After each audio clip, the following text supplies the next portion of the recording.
Je crois que Nicolas a tout à fait raison de souligner que la répression, ça ne date pas d'aujourd'hui et que l'État français, que ce soit un gouvernement qui se dise de gauche ou qui soit de droite ou de je ne sais quoi, a toujours choisi le camp de l'occupant. Et ça, c'est très très clair. Et il a oublié de préciser que quand on parlait du boycott, non seulement ça a été un bras de fer terrible où on a eu pas simplement des procès, on faisait des gardes à vue quand on portait les t-shirts que vous voyez sur nous. Et je veux dire, il y a eu des scènes extraordinaires parce que eux, ils nous disaient c'est illégal, sauf que bien entendu, il n'y avait pas de loi qui dise on a le droit de boycotter tout ce qu'on veut, la Chine pour le Tibet, l'Inde, la Russie, le Mexique parce que ils ont retenu telle personne, etc. Mais pas Israël. C'était pas possible. Ils avaient très envie de faire plaisir au lobby israélien, mais cette loi-là, ils ne pouvaient pas la faire. Donc le côté de nous, on disait montrez-nous la loi qui nous interdit, et eux ils disaient c'est illégal, garde à vue, classé sans suite. Après, qui est-ce qui nous poursuivait en justice? C'était pas les magasins où on avait fait du boycott. Jamais, ni Auchan, ni personne, ni Carrefour n'est allé porter plainte. C'était pas non plus les officines israéliennes. C'est le gouvernement qui, sur signalement des sionistes, entamait des poursuites judiciaires. Et donc, ça, si vous voulez, on était, à l'époque, la France était regardée avec des yeux ronds par le reste des militants des autres pays, parce que ça n'existait nulle part ailleurs que ça soit l'État lui-même qui engage des poursuites, alors que ça ne le touchait pas personnellement, qu'on appelle au boycott des oranges, des machins, etc., etc. Or, ils nous attaquaient pour provocation à la haine et à la violence, à raison de l'appartenance à une ethnie, race, religion ou nation. Donc, les oranges, les clémentines, les avocats, les patates douces avaient une religion ou une ethnie ou une nation, etc. Alors, on avait beau venir et expliquer ça, si vous voulez, c'était pas du tout évident quand vous avez un procureur qui, en France, n'est pas indépendant et qui a l'ordre d'entrer en condamnation. Donc, je voudrais effectivement souligner que la répression, c'est pas d'aujourd'hui, et que, effectivement, on a un autre exemple quand il a parlé du saccage de notre librairie. Il dit qu'il y a eu des policiers qui ont fait correctement leur boulot. Comment ils ont fait leur boulot?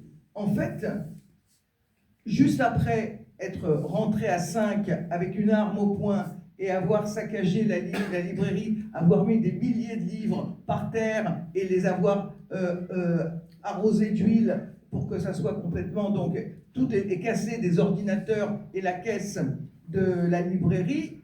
Très peu de temps après, ils repartent et on apprend qu'ils sont en garde à vue. Alors, on demande aux policiers et comment vous avez fait pour les choper? Ah, mais on les avait depuis 48 heures en filature. Ah bon? Et vous les avez vus rentrer? Ah oui, on les a vus rentrer. Et vous ne les avez pas arrêtés? Ah ben non, on ne les a pas arrêtés. Mais pourquoi? Mais parce que à chaque fois qu'on les arrête avant, au gouvernement, il y a des gens qui nous demandent de les relâcher. Et comme on n'a pas de preuves qu'ils n'ont encore rien fait, eh ben, on est obligé de les relâcher. Cette fois-ci, on s'est dit, bon, ben, il faut qu'on ait vraiment quelque chose à se mettre sous la dent pour pouvoir, voilà. Et comme dit Nicolas, ils ont quand même eu un peu de prison avec sursis, un sursis qu'ils n'auraient pas dû avoir, parce qu'ils avaient tous, si vous voulez, déjà des casiers judiciaires énormes, de tout, de drogue, de violence conjugale, de vol à main, il y avait tout dans leur casier. C'est vraiment des voyous, hein, les fascistes de la LDJ. Et donc c'était bien plus que... et ils ont dû aussi payer des dommages et intérêts, mais je ne sais plus combien c'était à l'époque, 10 000 € ou je ne sais pas quoi, ça ne remboursait pas tout le mal qu'on peut se donner quand on a tous ces livres détruits, qu'il faut tout recommander, et pour un libraire, c'était quelque chose de très lourd. Mais on a eu aussi une très très grande solidarité par rapport à ça, tous les gens qui sont venus nettoyer avec nous, etc. Donc, je crois que même si on est obligé de connaître et de dire aux gens que les choix de notre État ne datent pas d'aujourd'hui, il y a effectivement, comme disait Coluche, une augmentation de la recrudescence. C'est-à-dire que, effectivement, tout a empiré à tous les niveaux. On le voit au niveau de l'islamophobie institutionnelle, c'est-à-dire qu'on a vu comment petit à petit les mesures contre les musulmans étaient de plus en plus sévères, je veux dire handicapantes, pas simplement les contrôles aux faciès, mais après l'interdiction du voile, on a, vous le savez, la loi sur le séparatisme musulman, etc., etc. Et donc, tout à fait que on a vu avec dès le début du 8 octobre et des bombardements sur la bande de Gaza, les interdictions qui n'ont pas duré un jour, qui ont duré 3 semaines d'interdiction à Paris de manifester, et finalement ils ont dû céder, pas seulement parce qu'on avait fait une requête en justice auprès du tribunal administratif et qu'on a fini par avoir gain de cause, mais surtout parce que pendant 3 semaines, les gens ont résisté, se sont fait embarquer, ont payé des amendes, je ne sais plus si c'était 139 € par personne qui se faisait choper et qui pouvait en avoir plusieurs d'affilée. Et donc, si vous voulez... oui, on a bravé. Oui, donc là, et on voit bien, si vous voulez, mais qu'ils essayent de mettre des couches par-dessus des couches. Et je pense que effectivement, plus Israël est haï dans le monde entier pour sa politique, plus, je veux dire, ils apparaissent comme des génocidaires, plus il y a y compris des juifs, on le voit aux États-Unis, qui prennent leur distance d'avec Israël, plus les étudiants se mettent dans les différents pays à manifester, à occuper leur campus pour dire on ne veut plus ni de conférences d'Israéliens, ni d'investissement et de liens avec les universités israéliennes, plus ils sont fébriles et plus ils demandent aux différents gouvernements occidentaux et arabes d'ailleurs, des mesures contre les gens qui ouvrent leur bouche. Et de toute façon, pour, je dirais, le gouvernement français, c'est pas, si on revient à la France, mais c'est vrai dans les autres pays, c'est pas tellement facile, c'est assez délicat de montrer, de laisser voir qu'il y a un fossé énorme entre les sentiments de la population et la politique du gouvernement. C'est-à-dire qu'ils ne nous représentent pas. Et comme ils ne veulent pas qu'on voit ça, ben, ils exercent la terreur par tous les moyens, donc ils font peur aux gens. Et bon, ben, depuis les Gilets jaunes, ils ont quand même fait des exemples de brutalité assez extraordinaires, parce que même quand vous voyez la police allemande brutale ou n'importe quoi, ils n'ont jamais arraché des yeux et des bras aux gens, ce que la police française a fait. Et donc, pour en venir à nos condamnations et l'apologie de terrorisme, personnellement, en ce qui me concerne, donc, j'ai été convoqué, je suis allé avec mon avocate tranquillement pour répondre aux questions, et ils m'ont signifié quand je suis arrivé que j'étais en garde à vue. Or, ben, je venais de mon propre gré, je ne pouvais pas effacer les preuves parce que ce qui était en cause, c'était des articles qu'ils avaient fait consignés par huissier, etc. Donc déjà, si vous voulez, c'est contraire au droit que de mettre quelqu'un en garde à vue quand on n'a pas de bonne raison de le faire. Mais on voit de plus en plus que le droit est piétiné. Le droit est complètement piétiné. Donc, qu'est-ce qu'on me reprochait? Des articles du 7 octobre 2023 sur notre site et du 8 octobre 2023 au matin, où on ne présentait pas la situation, je veux dire, l'attaque par le Hamas de la manière qui leur plaisait. Et ils me demandaient de qualifier de terroriste le Hamas, même si j'ai pas, je dirais, je suis pas d'accord avec le Hamas et je veux dire sur des tas de choses. Moi, j'ai dit que tant que eux, ils voudraient pas qualifier l'État d'Israël et ses actes de terroristes, moi, j'avais pas l'intention de qualifier le Hamas de terroriste. Et dans ces articles, nous écrivions que c'était une opération militaire, parce que c'était pas vrai, on ne pense pas et on ne pense toujours pas qu'ils voulaient s'attaquer aux Juifs par antisémitisme. En fait, ça a dérapé, cette opération militaire, mais leur idée, c'était de s'attaquer à des bases militaires et de prendre un maximum d'otages pour pouvoir les échanger. Donc, dans ces articles, on parlait de choses... Avec les informations qu'on avait au moment où on... Oui, au moment où on parle, mais même au moment où on parle, je dirais que on n'avait ni les histoires de 40 bébés décapités, on ne savait pas encore que le gouvernement israélien avait lui-même tué un certain nombre de ses otages en mettant en application la directive Hannibal qui veut qu'un otage mort vaut mieux qu'un otage vivant, parce que comme ça ils exerceront moins de pression pour qu'il soit libéré sur l'État d'Israël. Il y avait plein de choses qu'on ne savait pas, je veux dire, comme le reste des médias d'ailleurs, mais les autres médias n'ont pas été inquiétés. Libération titrait en même temps que nous que c'était pas du tout une action terroriste, mais une déclaration de guerre par les combattants du Hamas. Ils n'ont pas été poursuivis en justice. Nous, on a parlé effectivement de plein de choses qui ne leur plaisaient pas. On a dit et on continue à le dire, que Gaza était un camp de concentration déjà depuis 2007. On a repris l'expression de Norman Finkelstein qui avait parlé des larmes de crocodile en parlant de ceux qui ne pleurent que les victimes israéliennes et pas les milliers de victimes palestiniennes qui meurent dans les bombardements réguliers bien avant l'attaque du 7 octobre, ou qui meurent dans les pogroms qui avaient eu lieu d'ailleurs juste encore à nouveau juste avant le 7 octobre en Cisjordanie.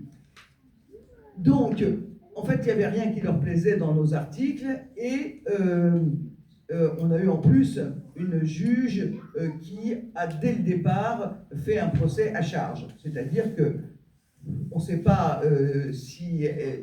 comment elle s'est trouvée être la présidente du tribunal, s'ils lui ont dit viens donc présider ce procès-là ou pas. Toujours est-il que dès la première seconde, elle nous a interrompus alors qu'elle a laissé les officiers israéliennes, pour ne pas les nommer, l'organisation juive européenne, pendant une demi-heure dérouler le fait que nous, ce qu'on avait dit, ce qu'on avait écrit, ça poussait à la haine des Juifs, et c'était comme ça qu'il y avait des attentats, qu'on était responsable donc de l'hypercacher, de Samuel Paty, que tout ça c'était notre responsabilité.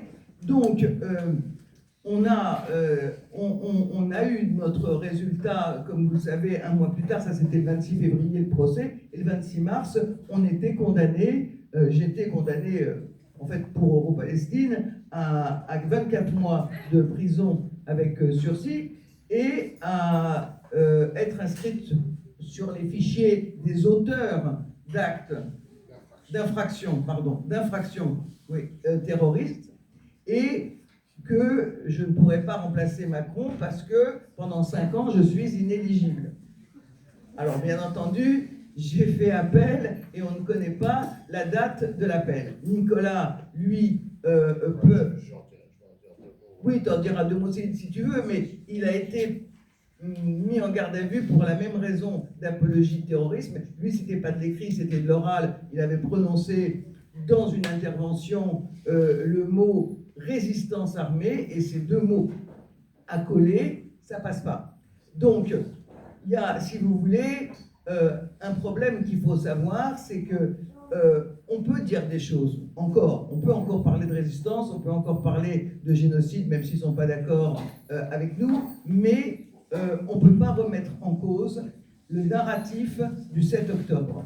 Pourquoi on ne peut pas remettre en cause le narratif du 7 octobre? C'est que toute la collaboration de l'État français avec Israël, que ce soit la livraison d'armement pendant le génocide, que ce soit le fait de laisser des milliers, on est le plus gros contingent de Français qui sont allés commettre des crimes dans l'armée israélienne, qu'on déroule le tapis rouge à tous les dirigeants israéliens pendant le génocide, qu'on continue à laisser rentrer les produits des colonies israéliennes sans aucun problème en France, j'en passe, je pourrais citer une très très longue liste, et qu'on fasse des déclarations en permanence en disant qu'Israël a le droit de se défendre comme l'a fait Macron, ça n'est justifiable que par un narratif du 7 octobre qui dit, en gros, tout était formidable, tout se passait très très bien, et il y a eu un coup de tonnerre dans un ciel serein, c'est cet acte terroriste des très très méchants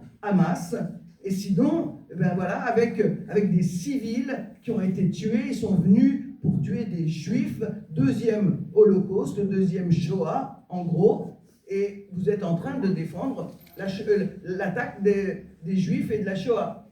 Donc, je crois que c'est important qu'on comprenne ce qui motive l'instrumentalisation de cet article sur l'apologie de terrorisme que Marc Trévédic, ancien chef du parquet antiterroriste, a regretté publiquement d'avoir voulu en 2014, pas du tout dans cette utilisation-là, mais pour réprimer les gens qui aidaient Al-Qaïda, Daesh, et qui finançaient ces organisations, qu'il voulait donc que l'apologie rentre dans le droit pénal et ne soit plus dans le droit de la presse pour ça. Et après, il a dit, mais c'est pas du tout ce qu'en a fait le gouvernement, et le gouvernement s'est saisi de ça. Bon, après, il voulait bien rajouter des couches, la loi Yadan, on s'est mobilisé, ça n'a pas marché, on pourra en reparler,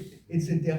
Mais en gros, si vous voulez, il y a quand même s'il y a un chantage qui s'exerce aussi sur le gouvernement, on pourra parler à la fois des intérêts de la France et aussi de la manière dont Israël et le lobby israélien peuvent mettre la pression sur tous les gens qui sont des décideurs. Mais, si vous voulez, il y a très nettement une accélération du processus de répression. Et Euro-Palestine fait partie des gens qui sont dans l'œil du cyclone. Pourquoi ? Parce qu'on dérange. Et on dérange depuis longtemps. Avec le boycott, vous l'avez compris, on a gagné non seulement que la France soit condamnée à payer 100 000 € de dommages et intérêts à des militants qu'elle avait condamnés, les militants de Mulhouse, où il y en avait 2 qui étaient de chez nous, mais ils étaient 12 en tout, et ils étaient de différentes organisations.